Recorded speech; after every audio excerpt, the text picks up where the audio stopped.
Mesdames et messieurs, bonjour, ici Vincent Aurélana-Pepin, bienvenue à votre bulletin de nouvelles TVCL où nous couvrons toute l'actualité du territoire des Laurentides, d'une partie de l'Outaouais ainsi que d'une partie de l'Anaudière. Et nous commençons cette semaine avec la MRC des Pays d'en haut qui, par l'entremise de son service de développement économique et en collaboration avec ses partenaires régionaux et le gouvernement du Québec, déploie la stratégie IA Comprendre et agir, une initiative ambitieuse visant à sensibiliser, outiller et accompagner les entreprises des Pays d'en haut et des Laurentides dans l'intégration concrète de l'intelligence artificielle. Après un lancement officiel le 18 septembre dernier à l'hôtel Mont-Gabriel, marqué par la présence d'Anne Nguyen, directrice de l'intelligence artificielle du Conseil de l'innovation du Québec, la stratégie IA se poursuit avec 3 rendez-vous majeurs à l'automne. Il y en a une le 16 octobre qui était une visite immersive d'Axe-C au lieu de recherche appliquée et d'innovation entrepreneuriale, et cela a permis aux participants de découvrir comment l'IA transforme les pratiques. Le 3 novembre prochain, une journée de conférences et d'ateliers intitulée « Outils concrets pour innover en PME » offrira aux gestionnaires des solutions pratiques pour intégrer l'IA dans leur quotidien. Enfin, le 19 novembre, une séance dédiée au financement des projets en IA et à la recherche de partenariats présentera les principaux leviers financiers et les stratégies de maillage disponibles pour passer à l'action. Grâce à ces activités, les dirigeants et gestionnaires d'entreprises pourront explorer l'IA à leur rythme et identifier des leviers tangibles de performance et de croissance, confirmant la volonté de la MRC de positionner son territoire à l'avant-garde de l'innovation. La programmation complète est disponible en ligne au pdheconomic.com/formation/stratégie, IA, comprendre, agir. Le 7 octobre dernier, la Corporation de développement économique de la MRC des Laurentides et le Service de développement économique de la MRC des Pays d'en haut ont annoncé un partenariat stratégique avec HEC Montréal afin d'accélérer la croissance et la commercialisation des entreprises régionales grâce à un programme structuré de formation en marketing numérique développé en collaboration avec la base entrepreneuriale HEC Montréal et la chaire de commerce électronique RBC Groupe financier HEC Montréal. Cela vise à doter les entreprises d'outils concrets et d'une expertise de pointe pour renforcer leur présence en ligne, élargir leur marché et mieux rejoindre leur clientèle. Une première cohorte de 10 entreprises issues de secteurs variés bénéficiera d'un accompagnement personnalisé en commercialisation numérique, combinant apprentissage en ligne, ateliers pratiques, mentorat et certification dans une approche qui met en synergie l'expertise académique et les besoins du terrain afin de stimuler l'innovation, la compétitivité et l'attractivité économique des Laurentides. Et comme l'ont souligné Gabriel Savard, président de la CDE, Sylvain Amoros, professeur associé à HEC Montréal, et Yannick Miller, conseiller aux entreprises de la MRC des Pays d'en haut, cette alliance traduit une volonté commune de mobiliser tout l'écosystème régional autour de la transformation numérique et de l'innovation durable, en offrant toujours un cadre structuré, des ressources pratiques et un soutien concret aux entrepreneurs. Le projet, rendu possible grâce à l'entente de développement sectoriel Laurentides en emploi et productivité 2023-2026 et à ses nombreux partenaires, dont le gouvernement du Québec, les 7 MRC de la région, la ville de Mirabel, Zone Emploi et le Conseil des préfets et élus, illustre l'importance accordée au renforcement des compétences numériques et à la vitalité économique du territoire et s'appuie sur la mission respective des organismes impliqués, soit l'accompagnement des entrepreneurs et l'émergence de projets innovants, durables et ancrés localement pour la CDE de la MRC des Laurentides, la mise en valeur des atouts distinctifs et de la création d'emplois pour le service de développement économique de la MRC des Pays d'en haut, ainsi que la propulsion de la relève entrepreneuriale par des parcours à fort potentiel pour la base entrepreneuriale HEC Montréal. La MRC des Pays d'en haut informe la population de l'avancement du chantier d'entretien et d'amélioration du corridor aérobique à Wentworth Nord et elle précise que des travaux supplémentaires sont prévus cet automne, incluant le remplacement de 13 ponceaux ainsi que le profilage de fossés entre le kilomètre 8.8 et le kilomètre 12. La première rencontre avec l'entrepreneur a permis d'estimer une durée d'environ 3 semaines, comprise entre la mi-octobre et la mi-novembre, bien que cette planification puisse être ajustée en fonction des conditions et sera confirmée dans un nouvel info-travaux au début d'octobre. Durant la période des interventions, une signalisation adéquate sera déployée afin de faciliter la circulation locale et garantir la sécurité. Les entraves étant inévitables, mais l'accès des premiers répondants restant pleinement assuré. Il est également rappelé que la piste demeure fermée aux cyclistes et aux piétons entre les kilomètres 9.3 au parc de la plaque tournante et 10,8 au pont Newaygo de la MRC. Et la MRC remercie les citoyens pour leur compréhension et leur collaboration, tout en rappelant que des travaux prioritaires de rechargement et de resurfaçage avaient déjà été réalisés en juillet en partenariat avec la municipalité de Wentworth-Nord afin d'améliorer la sécurité et la qualité de la chaussée sur certains tronçons. La saison du corridor aérobique a pris fin le dimanche 19 octobre dernier et depuis cette date, en soirée, les usagers récréatifs, cyclistes et piétons sont invités à ne pas circuler sur la piste jusqu'à la reprise des activités hivernales afin de permettre aux équipes d'entretien de la MRC des Pays d'en Haut et de la MRC des Laurentides de réaliser divers travaux préparatoires à la prochaine saison. Dans le secteur Montfort, entre les kilomètres 8,9 et 12, des travaux d'entretien de ponceau seront effectués du 19 octobre au 7 novembre, principalement de nuit, entraînant des restrictions temporaires à la circulation sur environ 7 nuits, de 20h à 6h du matin, pendant lesquelles l'accès de nuit aux propriétés sera impossible sauf en cas d'urgence, mais demeurera ouvert le jour.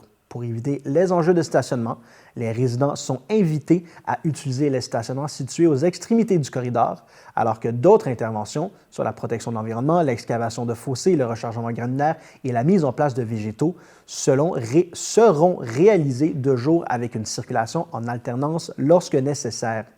Ces travaux visent à assurer la durabilité et la sécurité du réseau tout en préservant la qualité de l'environnement. Et la MRC des Pays d'en Haut remercie les usagers et les résidents pour leur compréhension et leur collaboration, rappelant que toute question peut être adressée au 450-229-6637 au poste 126. Lors du 83e congrès annuel de la Fédération québécoise des municipalités, tenu le mois dernier, la municipalité de Val-Morin a vu 3 de ses représentants recevoir une reconnaissance nationale pour leur engagement. La mairesse sortante Donna Salvati, finaliste du prestigieux prix Jean-Marie Moreau, a clôturé 8 années de dévouement marquées par des avancées financières notables, dont le surplus libre passé de 195 000 $ à 2,3 millions de dollars et par plus de 21 millions de dollars investis dans des projets structurants tels que la Capucine 3 avec ses 40 logements abordables pour aînés, la modernisation de la station d'épuration Val-Morin-Val-David, la revitalisation de parcs et du noyau villageois, de grands travaux d'aqueduc, d'égouts et de voiries, ainsi que des actions fortes pour protéger la biodiversité, autant de réalisations témoignant d'une saine gestion et d'un engagement constant envers la collectivité. Les conseillers municipaux Annick Léveillé et Michel Bazinet ont également été honorés pour leur décennie d'engagement. Madame Léveillé, résidente depuis plus de 30 ans et entamant son 6e mandat, étant reconnue pour son implication dans les dossiers sociaux et familiaux, la démarche municipalité Amis des aînés et le soutien aux familles et aux aînés à travers divers projets et le comptoir familial. Tandis que M. Bazinet, fort de 28 années de service public et de 8 mandats, s'est illustré par son expertise en infrastructures et travaux publics, sa contribution au projet du parc régional, l'animation d'événements communautaires comme la pêche blanche au lac Raymond et sa représentation de Val-Morin au sein de régies intermunicipales telles que la Régie des incendies des Monts et la Régie des Trois-Lacs. La municipalité de Val-Morin tient à féliciter chaleureusement Mme Salvati, Mme Léveillé et M. Bazinet, dont les parcours exemplaires incarnent la qualité du travail collectif mené par les élus et l'administration au service des citoyens et des citoyennes de Val-Morin. La municipalité de Val-Morin a inauguré la première phase du réaménagement du parc Poupart situé au cœur du noyau villageois, un projet de 160 000 financé par le Fonds de parcs, terrains de jeux et espaces naturels, ainsi que par une aide financière de 30 000 de la Caisse des jardins de Sainte-Agathe-des-Monts. Conçu comme un espace inclusif et accessible favorisant les saines habitudes de vie, le parc a été pensé pour toutes les générations en réponse aux besoins exprimés par la communauté et au manque d'infrastructures pour les enfants de plus de 5 ans et les adolescents. Et le parc a été proposé sur deux paliers des aires variées allant des zones de pétanque et de jeux de table avec modules adaptés et balançoires panoramiques pour les plus jeunes à une aire de jeu aménagée pour les 5 à 12 ans sur pays, certifiée avec mobilier urbain et fontaine d'eau potable.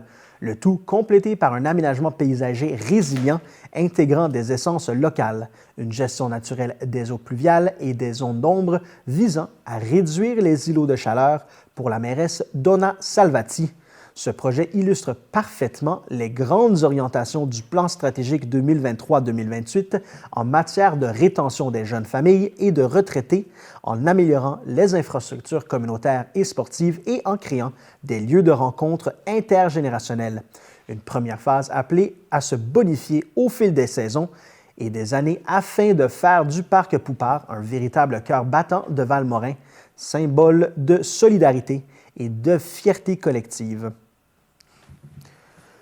La municipalité de Val-David est à la recherche de bénévoles pour sa grande fête d'Halloween qui se tiendra le vendredi 31 octobre de 16h à 19h30 à l'église de Val-David sous le thème Steampunk. L'événement festif et immersif promet d'offrir une expertise unique aux petits et grands, mais pour en faire un succès, l'équipe municipale lance un appel à la participation de citoyennes et citoyens enthousiastes. 14 bénévoles sont recherchés pour combler différents rôles, dont la surveillance du feu, l'accueil des visiteurs, la supervision pendant et après les représentations, la distribution de bonbons ainsi que le service de maïs soufflé et de jus de pomme. Afin d'assurer une ambiance visuelle cohérente, les costumes seront fournis à tous les bénévoles. Les personnes intéressées sont invitées à communiquer rapidement leur disponibilité et leur préférence de poste par courriel à l'adresse sportloisirs@valdavid.com ou par téléphone au 819-324-5678 au poste 4248 pour rejoindre l'équipe et contribuer à créer une célébration d'Halloween inoubliable pour toute la communauté.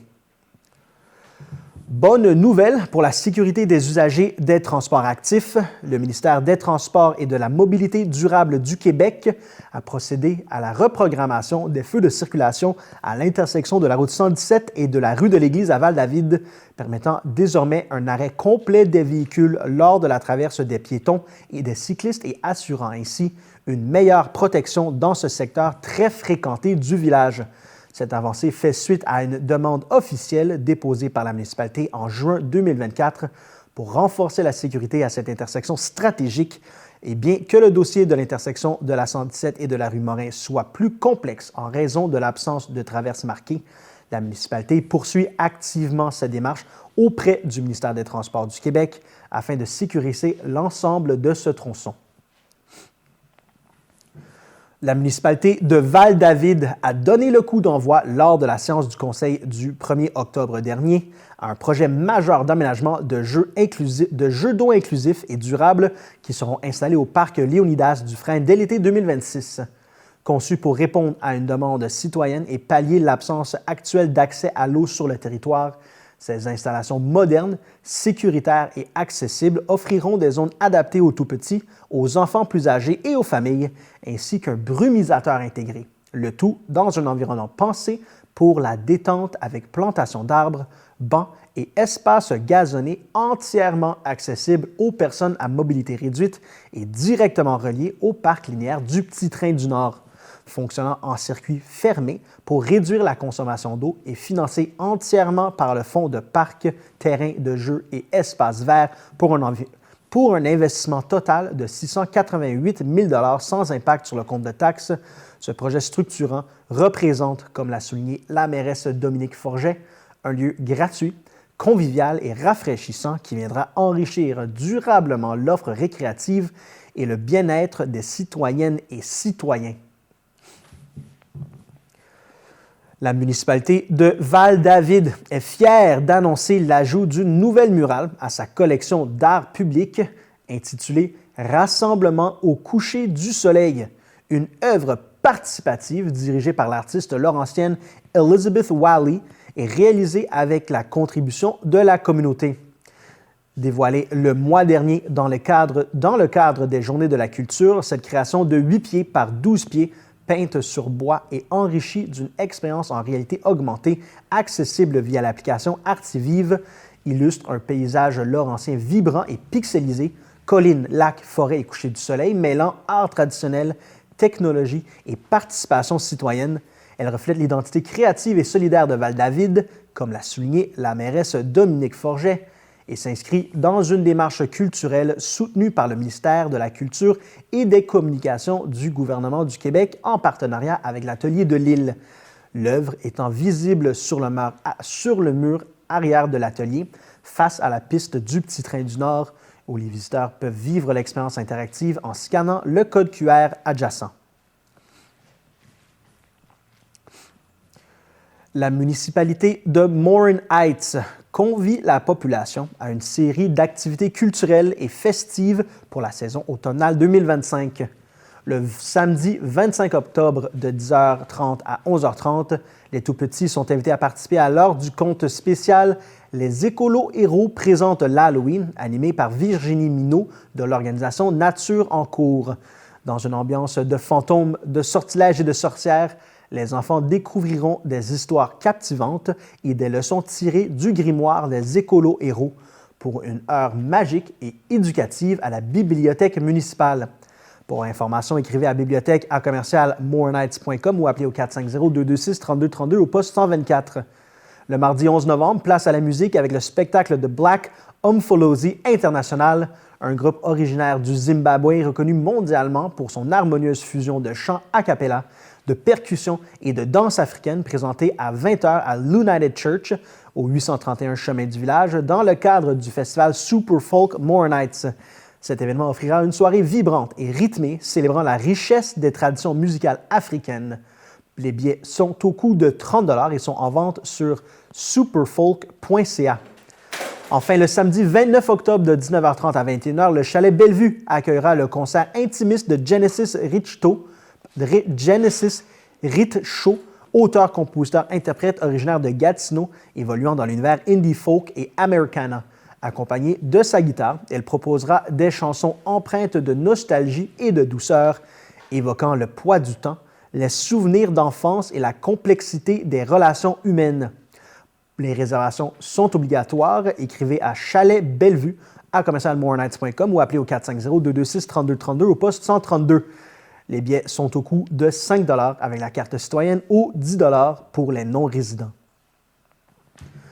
Le vendredi 31 octobre de 17h à 19h30, Morin Heights vibrera au rythme de l'Halloween alors que le chemin du village deviendra entièrement piétonnier entre la route 364 et le chemin Watchhorn, afin de permettre aux enfants et à leurs familles de récolter des bonbons en toute sécurité. Musique, animation, friandises et plusieurs surprises seront au rendez-vous pour une soirée festive et conviviale. Les participants sont également invités à s'inscrire à l'atelier spécial d'apprentissage des chorégraphies de danse qui seront présentées le soir même via le site morinheights.com. Cliquez sur le bouton « Inscription ». Pour l'occasion, la circulation automobile sera interrompue sur le chemin du village entre 14h et 21h afin de permettre à la préparation de l'événement par l'équipe des loisirs. La fête débutera dès 17h et se poursuivra jusqu'à 19h30 dans une ambiance animée où les familles pourront célébrer et circuler librement. Les automobilistes sont priés d'emprunter le chemin Watchhorn comme voie de détour et de redoubler de prudence en cette soirée où les enfants déambuleront dans les rues. À Morin Heights, c'est l'Halloween qui s'annonce la plus joyeuse et sécuritaire de la région.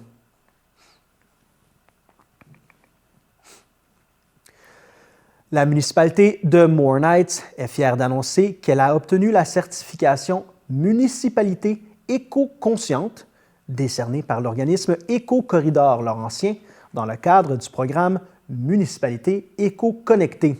en reconnaissance de son engagement exemplaire envers la conservation des milieux naturels, la protection de la biodiversité et la connectivité écologique. Cette distinction vient souligner la mise en œuvre d'actions concrètes et la mise à jour de cadres réglementaires visant à assurer un aménagement du territoire respectueux de l'environnement et durable à long terme.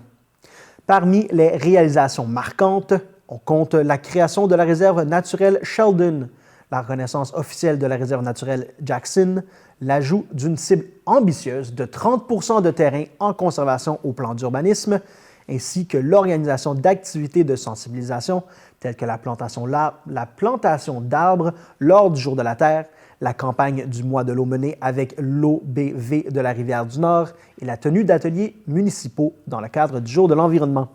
La municipalité a également multiplié les communications dans l'Info Moore Knights sur les pratiques éco-responsables et signé une entente avec Éco-Corridor Laurentien pour soutenir un projet d'installation de caméras permettant d'identifier les corridors fauniques potentiels à l'échelle régionale. Lancé en septembre 2025, le programme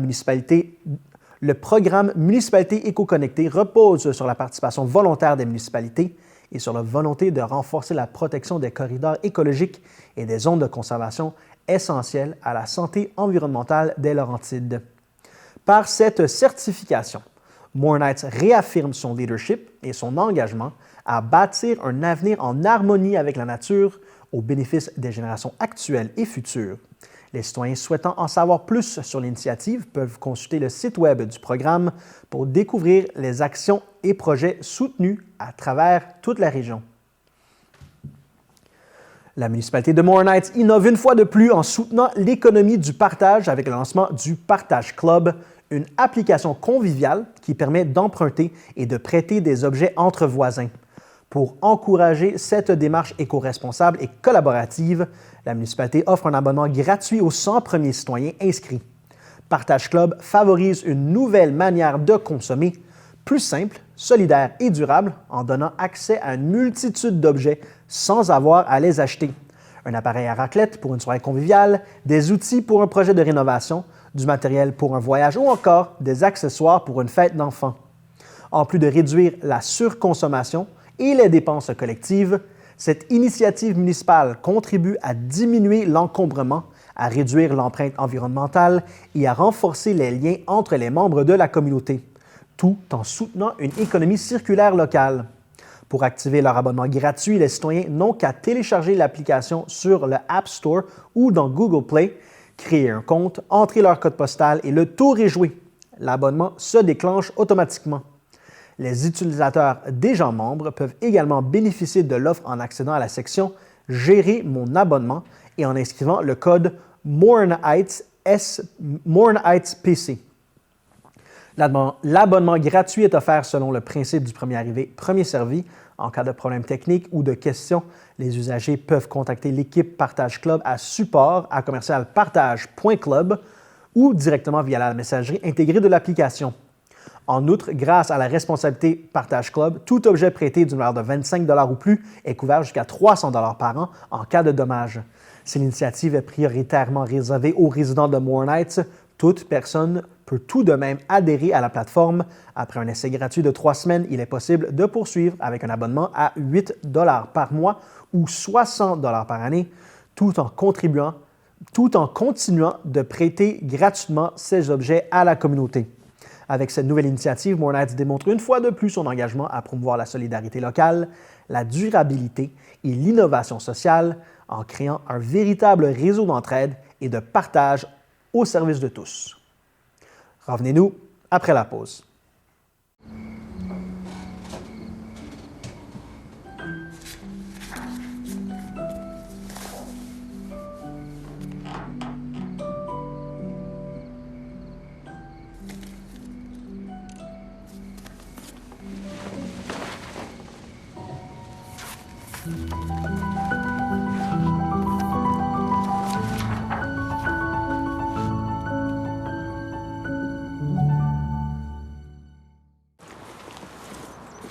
Bonjour. Salut. As-tu des nouvelles de Luc? Ouais, j'en ai eu. OK. Il est super content de son nouvel emploi. Grosse journée en vue? Ouais, comme d'habitude. J'ai pas mal de factures à gérer. Encore aujourd'hui, il existe un écart réel entre les hommes et les femmes. Un écart salarial dû à la sous-évaluation des emplois féminins. Bon appétit. Bon appétit. Ensemble, nous pouvons corriger cette situation.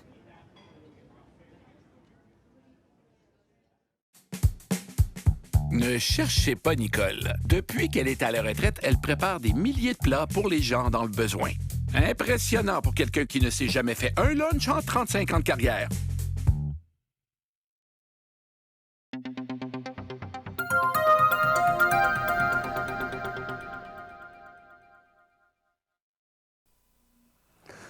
La municipalité de Moore-Knights informe la population que plusieurs travaux routiers sont en cours cet automne sur son territoire afin d'assurer la sécurité et la durabilité du réseau municipal.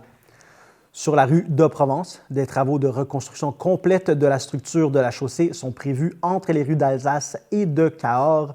Le chantier, qui a débuté durant la semaine du 29 septembre, se poursuivra jusqu'aux environs du 30 octobre 2025. Sur la rue Meadowbrook, des travaux de pavage sont réalisés jusqu'au 30 octobre pour la portion comprise entre le chemin du village et la route 364. Par ailleurs, le chemin du lac Éco fera également l'objet d'une reconstruction complète des infrastructures entre les rues 16 Arpents et Rocher, incluant l'excavation, le remplacement des ponceaux et des glissières de sécurité et le reprofilage des fossés, le pavage et le marquage final de la chaussée.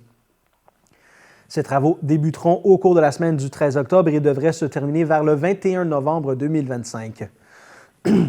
La municipalité invite les citoyens à faire preuve de prudence dans les secteurs concernés et à respecter la signalisation en place tout au long des travaux. Pour toute question ou précision, il est possible de communiquer avec José Rochon, chargé de projet au service des travaux publics et des infrastructures au 450-226-3232 au poste 129 du lundi au jeudi entre 7h et 16h30 et le vendredi de 7h à midi. La municipalité remercie les citoyens de leur compréhension et assure qu'elle met tout en œuvre pour limiter les inconvénients occasionnés par ces interventions essentielles à l'entretien du réseau routier de la municipalité. La municipalité de Saint-Donat est heureuse d'annoncer le grand retour de la pratique parentale, une série de 6 ateliers entièrement gratuits destinés à soutenir et outiller les parents dans leur rôle quotidien. Parce qu'être parent n'est pas toujours facile et qu'aucun manuel d'instruction n'est remis à la naissance d'un enfant, ces rencontres offrent un espace bienveillant d'échange, de conseils et d'apprentissage. 4 ateliers se tiendront à Saint-Donat et 2 autres à Notre-Dame-de-la-Merci afin de rejoindre le plus grand nombre de familles possible, avec le maintien du service de gardiennage pour faciliter la participation des parents. Nouveauté cette année, une formule hybride combinant le présentiel et la diffusion en ligne, accessible sur réservation pour permettre à chacun d'y prendre part selon ses disponibilités. Les premiers ateliers aborderont des thèmes concrets et essentiels, la discipline et les règles de vie qui seront explorées à Saint-Donat, ainsi que l'estime de soi présentée à Notre-Dame-de-la-Merci. Organisés dans le cadre de la démarche de proximité, ces ateliers se veulent une belle occasion de partager des expériences, de renforcer la confiance parentale et de repartir avec des outils pratiques pour mieux naviguer les défis du quotidien. Pour toute information ou pour réserver votre place, il suffit de communiquer avec Marie-Pierre Bernier à l'adresse marie-pierre.bernier@saint-dona.ca ou avec Alexis Saint-Georges à loisirs@mun-ndm.ca. La municipalité de Saint-Donat informe la population que la cheminée en maçonnerie de l'ancien restaurant du coin a été identifiée par Environnement Canada comme un habitat essentiel du martinet ramoneur, un oiseau migrateur protégé inscrit sur la liste des espèces menacées en vertu de la loi sur les espèces en péril. Cette loi fédérale a pour but d'assurer la protection des espèces vulnérables ainsi que des milieux naturels à leur survie, en conciliant aménagement du territoire et préservation de la biodiversité. En vertu de ces dispositions, la municipalité est tenue de se conformer à toutes les exigences légales sous peine de sanctions et a déjà entrepris plusieurs démarches pour sécuriser le site et en limiter l'impact visuel. Des panneaux explicatifs seront installés afin d'informer les citoyens sur la présence du martinet ramoneur et de clarifier la situation. La cheminée ne peut être démolie pour le moment car elle constitue un refuge pour cette espèce menacée. La loi interdit toute destruction de cet habitat tant qu'un abri de remplacement n'a pas été aménagé à proximité et tant qu'un spécialiste n'a pas confirmé l'absence d'oiseaux durant la saison de reproduction et de migration. La municipalité de Saint-Donat travaille actuellement à la conception d'un habitat de remplacement en collaboration avec le Zoo de Granby, projet qui sera ensuite transmis à Environnement Canada pour analyse et approbation avant le dépôt d'une demande officielle de permis de démolition. En résumé, Saint-Donat n'a aucun pouvoir discrétionnaire dans ce dossier avant la complétion de toutes les étapes légales, mais Saint-Donat demeure pleinement engagé à respecter la loi tout en poursuivant le développement du secteur dans un souci constant de conciliation entre protection de la biodiversité et aménagement durable du territoire. La municipalité d'Huberdeau informe la population des plus récentes décisions adoptées par le conseil municipal. Le conseil a résolu d'aller en demande d'offres de services pour l'audit des états financiers de l'année 2025. Il a également autorisé le maire Benoît Chevalier et la conseillère Audrey Charon-Brosseau à représenter la municipalité au 12e souper de la Fondation médicale des Laurentides et des Pays d'en haut qui se tiendra le 30 octobre au Mont-Gabriel. Afin d'améliorer la sécurité et l'aménagement du territoire, l'achat de 2 bacs à fleurs en béton munis de bandes réfléchissantes a été approuvé pour un montant total de 2 138 $, taxes et livraison incluses. Ce contrat a été accordé auprès de Béton Bisson. De plus, à la suite d'un appel d'offres sur invitation, la fourniture d'un broyeur pour l'entretien des bords de chemin a été confiée à Delex Canada au montant de 9 649 $, incluant les frais de transport.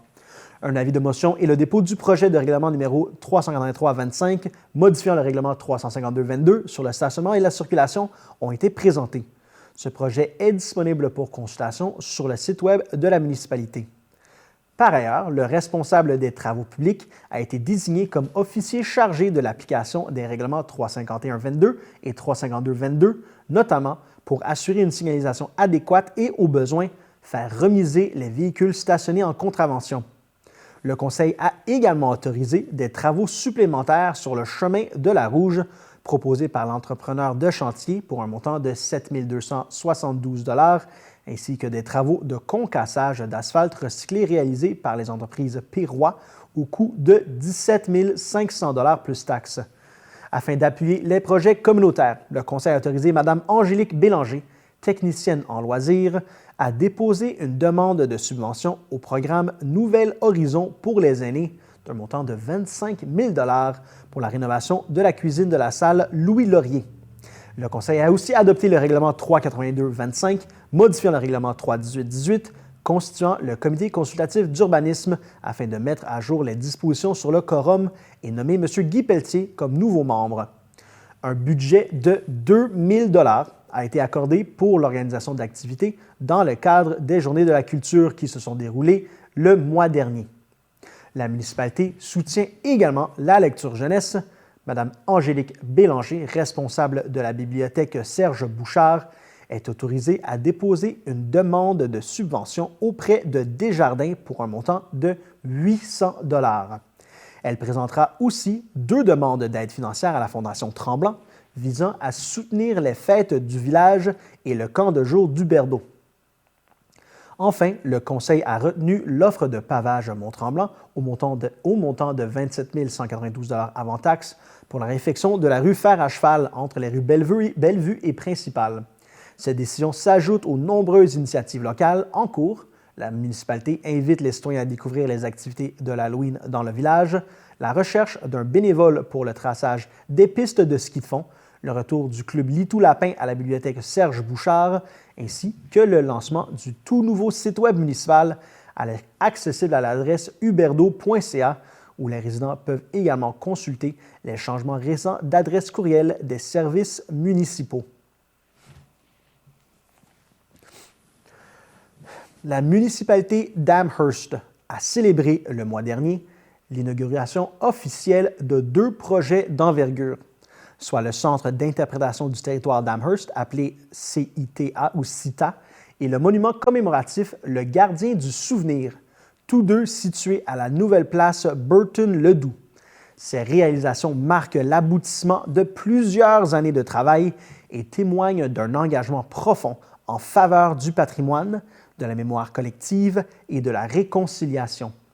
Dans son allocution, le maire Jean-Guy Galipeau a souligné que ce centre se veut avant tout un lieu de mémoire, d'éducation et de transmission. Il rend hommage aux Premières Nations, aux familles pionnières, aux bâtisseurs de la forêt et aux mineurs frappés par la silicose, cette maladie qui a marqué l'histoire locale.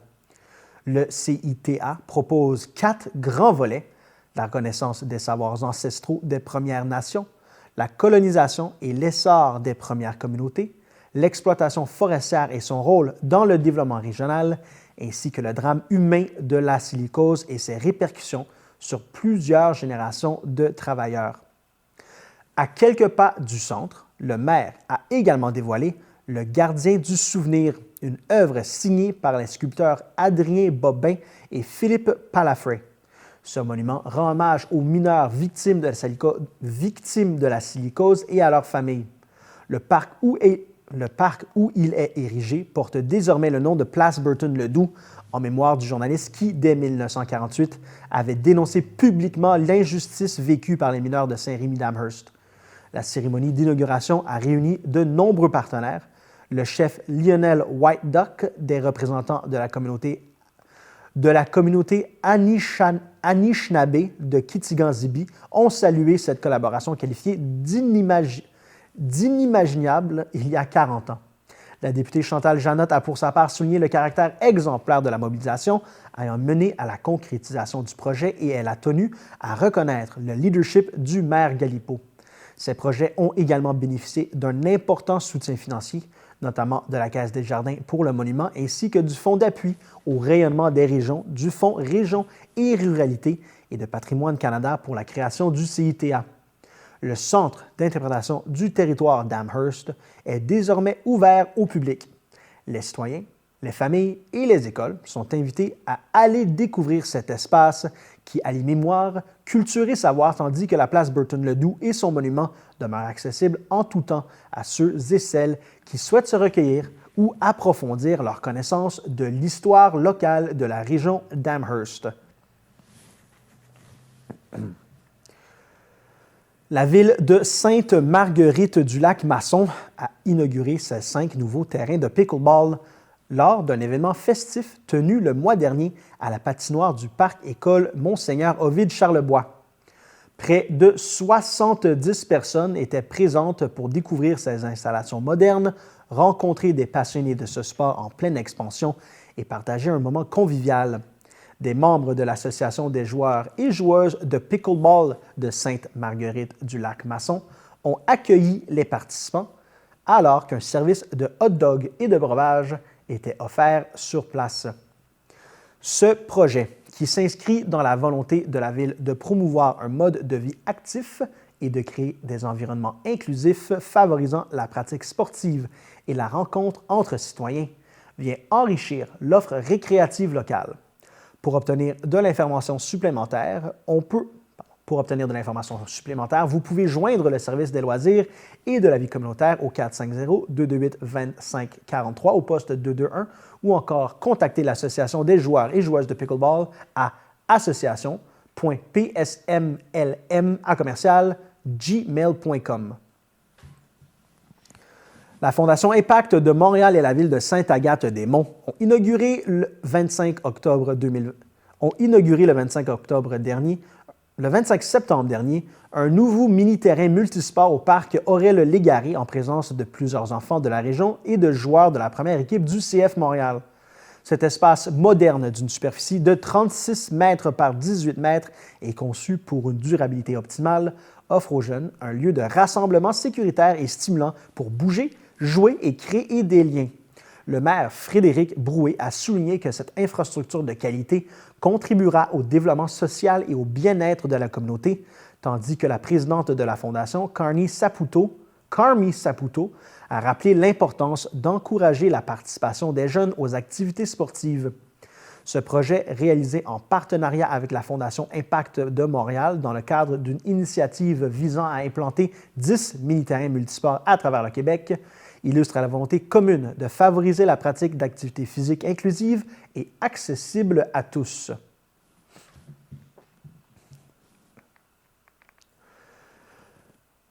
La ville de Sainte-Agathe-des-Monts, dans le cadre de la mise en œuvre de son plan stratégique 2024-2029, lance une démarche participative afin de recueillir l'opinion de ses citoyens et partenaires sur les types de commerces qu'ils souhaitent voir s'implanter sur le territoire. Ce sondage vise à adapter l'offre commerciale aux besoins et aspirations de la communauté, permettant ainsi à la ville de Sainte-Agathe-des-Monts de mieux comprendre les attentes de la population et d'orienter ses actions de façon cohérente et durable. La participation des résidents est donc essentielle pour bâtir une ville qui leur ressemble et chacun est invité à prendre quelques minutes pour répondre à ce sondage et contribuer activement à l'avenir commercial de Sainte-Agathe-des-Monts. Grâce à cette initiative, la Ville souhaite construire avec et pour ses citoyens un milieu de vie dynamique, accueillant et véritablement en phase avec les besoins collectifs. La Ville de Sainte-Agathe-des-Monts a dévoilé sa nouvelle politique municipalité Amis des aînés, aussi appelée MADA, une démarche stratégique ambitieuse qui vise à améliorer la qualité de vie des Agatoises et Agatois de tous âges, avec une population où 3 430 personnes sont âgées de 65 ans et plus et 1 385 enfants âgés de 0 à 14 ans, enrichissant les quartiers. Cette politique place les aînés, les familles et les adolescents au cœur des décisions municipales et s'articule autour de 3 grands principes. Offrir un milieu de vie sain, favorisant le vieillissement actif, collaborer avec les partenaires du milieu pour soutenir les familles et adolescents et valoriser l'engagement citoyen comme moteur de solidarité. Elle repose sur 7 champs d'intervention prioritaires, sur l'habitation et le milieu de vie, les espaces extérieurs et les bâtiments, l'espace communautaire et culturel, les loisirs, la participation sociale, le respect et inclusion sociale ainsi que la santé et les services communautaires. Issue d'une vaste consultation amorcée en 2024 auprès des citoyens, organismes et résidences, cette politique traduit une planification stratégique porteuse et marque une nouvelle étape dans l'engagement de la Ville à bâtir un milieu de vie inclusif, accueillant et adapté aux besoins réels de toute la population. La Ville de Sainte-Agathe-des-Monts a adopté, lors de sa séance du 23 septembre dernier, son plan d'action 2026 à l'égard des personnes en situation de handicap, réaffirmant ainsi son engagement à bâtir une communauté inclusive et accessible à tous.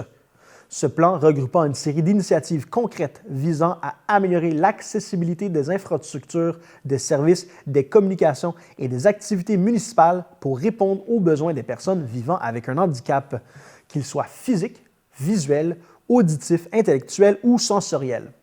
Parmi les actions déjà réalisées, notons l'installation de tapis d'accès à la plage Major en collaboration avec l'APHLPL, l'ajout d'une rampe d'accès à la plage Tessier, la mise à disposition de trousses sensorielles pour réduire la surstimulation lors d'événements municipaux, ainsi que la construction de bacs à fleurs adaptés permettant à tous de participer aux activités horticoles. Le plan s'articule autour de 7 mesures structurantes: améliorer l'accessibilité à l'information et aux documents, adapter le milieu de travail et maintenir l'emploi, assurer l'accessibilité des immeubles et lieux publics, faciliter la participation aux activités municipales et aux services d'urgence, soutenir les personnes handicapées et leurs proches, développer des outils de communication adaptés et promouvoir les biens et services accessibles. La mise en œuvre de ce plan repose sur une démarche collaborative animée par un comité consultatif composé d'élus, d'employés municipaux et de représentants d'organismes spécialisés tels que l'Association des personnes handicapées des Laurentides et l'Association régionale de loisirs pour personnes handicapées des Laurentides. Coordonné par le service du génie et réalisé en partenariat avec les différents services municipaux, ce plan ambitieux témoigne de la volonté de la Ville d'agir avec transparence et rigueur, d'évaluer ses progrès et d'adapter ses interventions pour bâtir un milieu de vie inclusif et équitable pour l'ensemble de sa population. La ville de Sainte-Agathe-des-Monts annonce que la bibliothèque Gaston Miron accueillera jusqu'au 30 novembre prochain l'exposition « La faune sauvage en images » d'Alexandre Lausier, un photographe autodidacte originaire de Mont-Roland dont la démarche artistique s'inspire profondément de la nature et de la vie sauvage.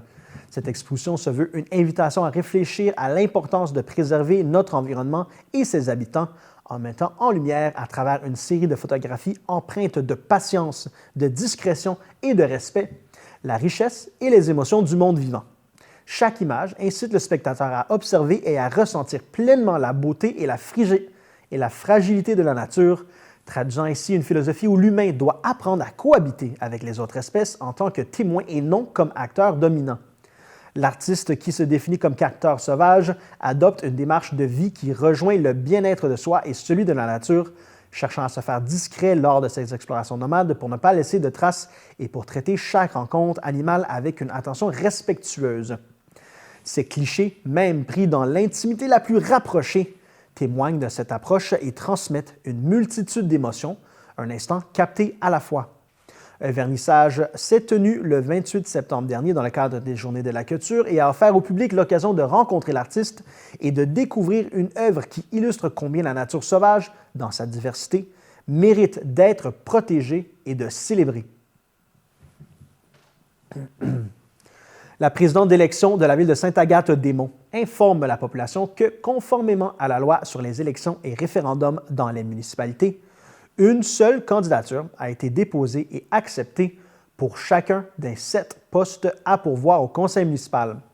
En conséquence, les candidats ont été proclamés élus sans opposition à la fermeture de la période de dépôt des candidatures et il n'y aura donc aucun scrutin le 2 novembre prochain. Les personnes élues sont Frédéric Boué à la mairie, ainsi que Sylvain Mariner, Brigitte Voss, Nathalie Dion, Chantal Gauthier, Marc Tassé et Hugo Berthelet au poste de conseillers municipaux. La ville de Sainte-Agathe-des-Monts invite petits et grands à enfiler leurs plus beaux costumes pour le traditionnel parcours de bonbons d'Halloween qui se tiendra le 31 octobre de 15h à 19h avec un départ prévu à l'angle des rues Saint-Vincent et Principale. Ce trajet festif permet aux familles et aux enfants de s'arrêter dans différents commerces et organismes afin de remplir leurs sacs de friandises dans une ambiance chaleureuse et animée au cœur du centre-ville.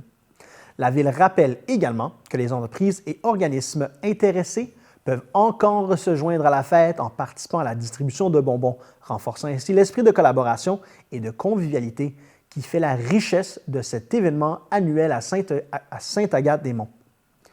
Revenez-nous après la pause.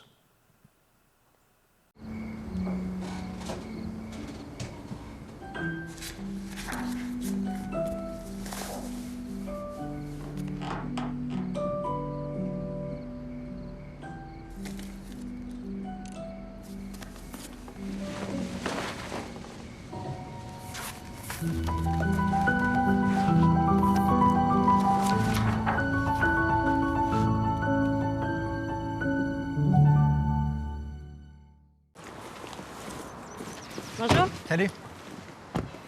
As-tu des nouvelles de Luc? Ouais, j'en ai eu. OK. Il est super content de son nouvel emploi. Grosse journée en vue? Ouais, comme d'habitude. J'ai pas mal de factures à gérer. Encore aujourd'hui, il existe un écart réel entre les hommes et les femmes.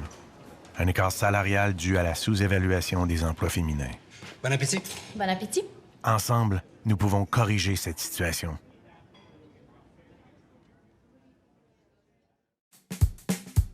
Ne cherchez pas Nicole. Depuis qu'elle est à la retraite, elle prépare des milliers de plats pour les gens dans le besoin. Impressionnant pour quelqu'un qui ne s'est jamais fait un lunch en 35 ans de carrière.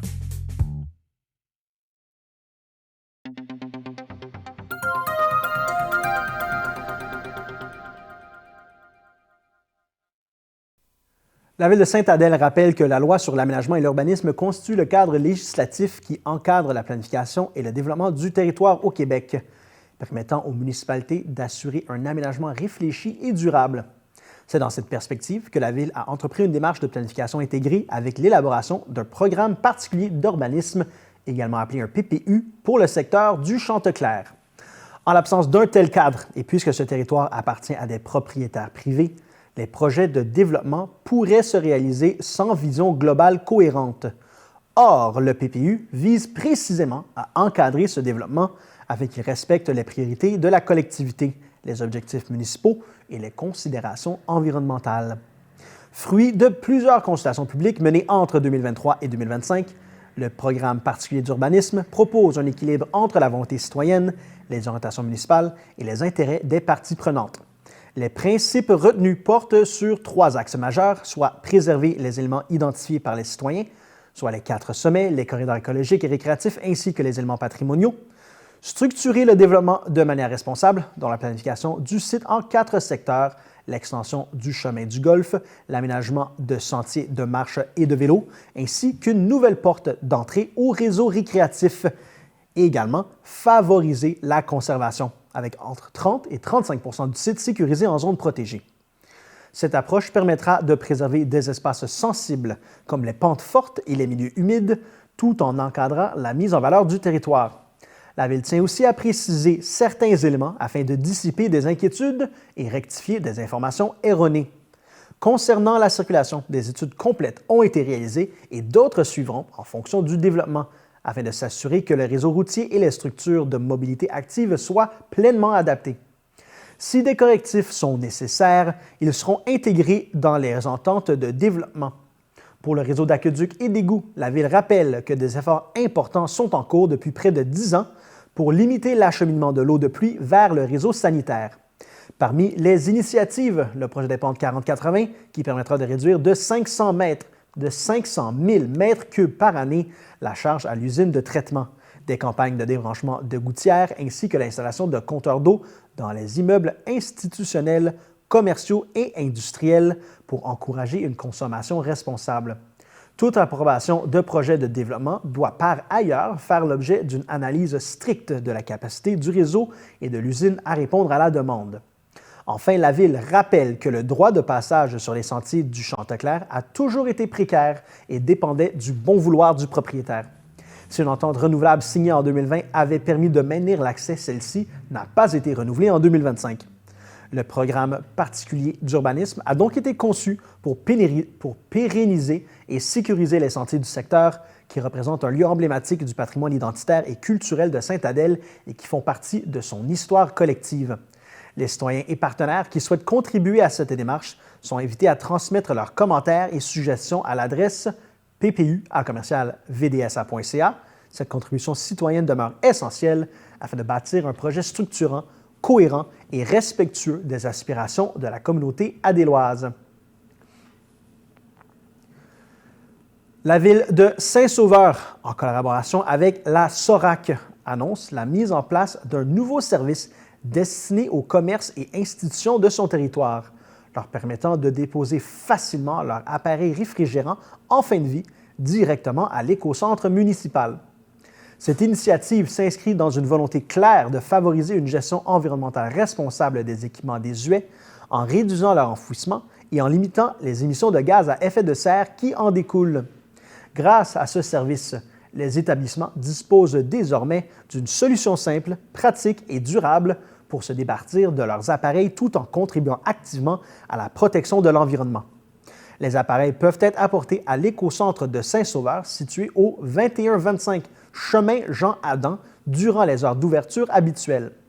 La Ville encourage vivement les commerces et les institutions à profiter de ce service dès maintenant et à consulter le site de la SORAC afin de prendre connaissance des modalités de dépôt et de la liste complète des appareils acceptés.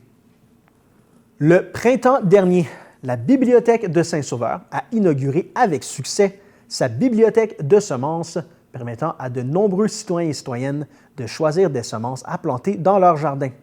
Aujourd'hui, une nouvelle étape s'ouvre avec l'invitation à enrichir la collecte grâce à vos propres récoltes. Les dons de semences doivent provenir de cultures exemptes de pesticides, d'herbicides et d'engrais chimiques afin de garantir une offre saine et respectueuse de l'environnement. Pour participer, il suffit de placer vos semences dans une enveloppe en indiquant clairement le nom de la variété ainsi que l'année de la récolte. La bibliothèque reçoit les dons directement sur place durant ses heures d'ouverture, soit du mardi au vendredi de 10h à 18h et le samedi de 10h à 16h. Par ce geste, chaque citoyen contribue à bâtir une collection collective accessible et diversifiée qui profite à toute la communauté. Pour toute information supplémentaire, il est possible de communiquer avec la bibliothèque au 450-227-0000 au poste 4121. La MRC d'Antoine Labelle et le Centre d'innovation sociale en agriculture, aussi appelé CISA, convient l'écosystème bioalimentaire régional au Forum Plus d'ici dans Antoine Labelle le mercredi 5 novembre prochain dès 8h30 à l'espace Théâtre de Mont-Laurier, dans les salles panoramiques situées au 543 rue du Pont. Il s'agit d'une journée de rencontres rassemblant producteurs, transformateurs, distributeurs, entreprises bioalimentaires, restaurateurs, pourvoyeurs et gestionnaires de services alimentaires institutionnels afin de lever les freins et de trouver des solutions concrètes pour augmenter la part d'aliments locaux dans les menus des institutions et des entreprises. Au programme, il y aura présentation du portrait diagnostic du territoire, conférences, témoignages, chantiers collaboratifs sur la promotion de l'offre locale auprès de la restauration, de l'hôtellerie et des institutions, un meilleur image de l'offre et de la demande, la logistique et le transport des aliments et le maillage entre acteurs. Il y aura aussi des ateliers d'intelligence collective, des panels inspirants, du réseautage et des découvertes de produits locaux, ainsi qu'un 5 à 7 gourmands. La présidente d'honneur, Anne-Virginie Schmitt, cofondatrice des Miels d'Anisette, incarnera l'esprit du forum en mettant de l'avant l'innovation, qualité et la convivialité. L'événement s'inscrit dans une démarche territoriale structurante amorcée en mars dernier, financée par le MAPAC dans le cadre du programme de développement territorial et sectoriel 2023-2026 et aussi appuyée par la méthodologie d'innovation sociale du CISA afin de co-construire un plan d'action adapté aux réalités régionales. Les inscriptions et les renseignements à remplir, les inscriptions et les renseignements sont disponibles dans un formulaire qui doit être rempli sur le site web de la MRC d'Antoine Labelle. Vous pouvez aussi joindre Nadia Brousseau au 819-623-3485 au poste 213 ou écrire à pdza@mrcal.ca. Lors de sa séance du 11 septembre dernier, le comité administratif de la MRC d'Antoine Labelle a adopté une résolution demandant au ministère de la Culture et des Communications de préciser l'échéancier concernant l'analyse et la décision sur le potentiel classement de la gare de Mont-Laurier.